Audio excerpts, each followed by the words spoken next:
Hello बच्चों, आइए इस प्रश्न को देखते हैं। मक्के के बीज में स्कूटेलम को बीज पत्र माना गया है क्योंकि यह हमारे विकल्प हैं। विकल्प है भ्रूण की रक्षा करता है, विकल्प बी है भ्रूण के लिए भोजन रखता है, विकल्प सी है भोज्य पदार्थों को अवशोषित कर भ्रूण में आपूर्ति करता है, विकल्प डी है स्वयं ही मोनोकोट पत्ती में परिवर्तित हो जाता है। आइए इस प्रश्न की मुख्य अवधारणा को देखते हैं। इस प्रश्न में हमसे पूछा गया है कि मक्के के बीज में स्कूटेलम स्कूटेलम को बीजपत्र क्यों माना गया है मक्के के बीज में। आइए इस प्रश्न का हल देखते हैं। मक्का मक्का अभ्रूणपोषी मक्का का जो बीज होता है वह अभ्रूणपोषी बीज होता है।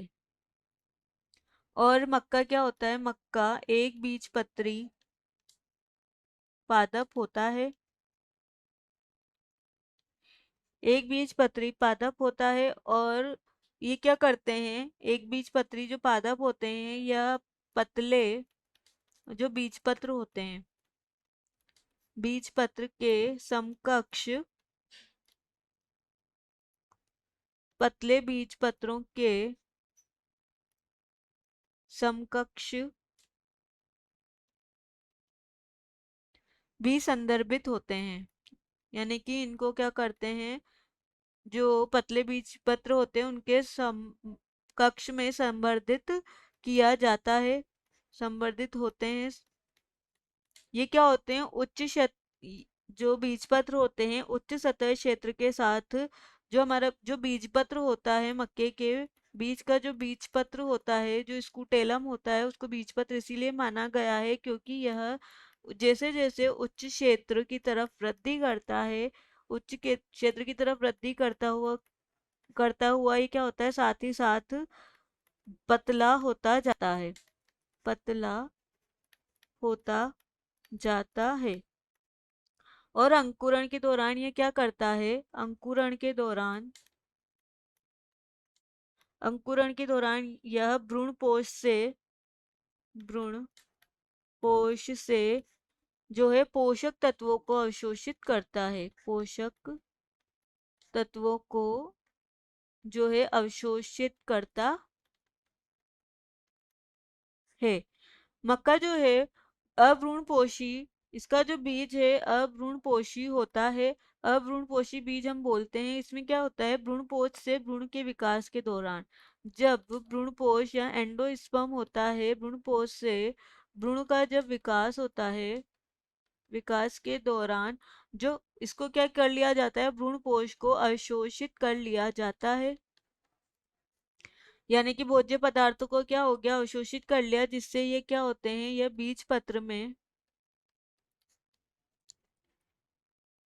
एकत्रित हो जाते हैं, बीज पत्र में एकत्रित कर लिए जाते हैं, एकत्रित हो जाते हैं। और जो स्कूटेलम होता है बीज पत्र में भ्रूणपोष उपस्थित होता है, स्कूटेलम में क्या होता है, बीज पत्र उपस्थित होता है जो पोष भ्रूणपोष में उपस्थित होता है, भ्रूणपोष में यह जो है उपस्थित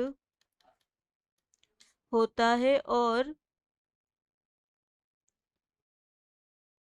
स्कूटेलम के हम यहाँ लिखते हैं, जो ये बीज पत्र होता है यह स्कूटेलम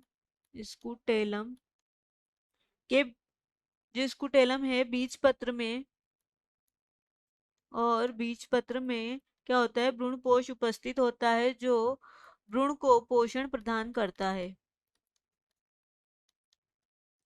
यह भ्रूणपोष का कार्य होता है, भ्रूण को पोषक प्रदान करने का कार्य होता है। अतः हम कह सकते हैं जो भ्रूणपोष होता है वह भोज्य पदार्थों को अवशोषित कर भ्रूण को आपूर्ति करता है, जिससे क्या होता है, भ्रूणपोष द्वारा भ्रूण को पोषण प्रदान करने का कार्य किया जाता है। हम देखते हैं हमारे विकल्प ए दे रखा है भ्रूण की रक्षा करता है, तो यह विकल्प गलत है। विकल्प बी भ्रूण के लिए भोजन रखता है, तो यह विकल्प यहाँ गलत है। विकल्प सी भोज्य पदार्थों को अवशोषित करता है, भ्रूण को आपूर्ति करता है, यह विकल्प इस प्रश्न का सही विकल्प है।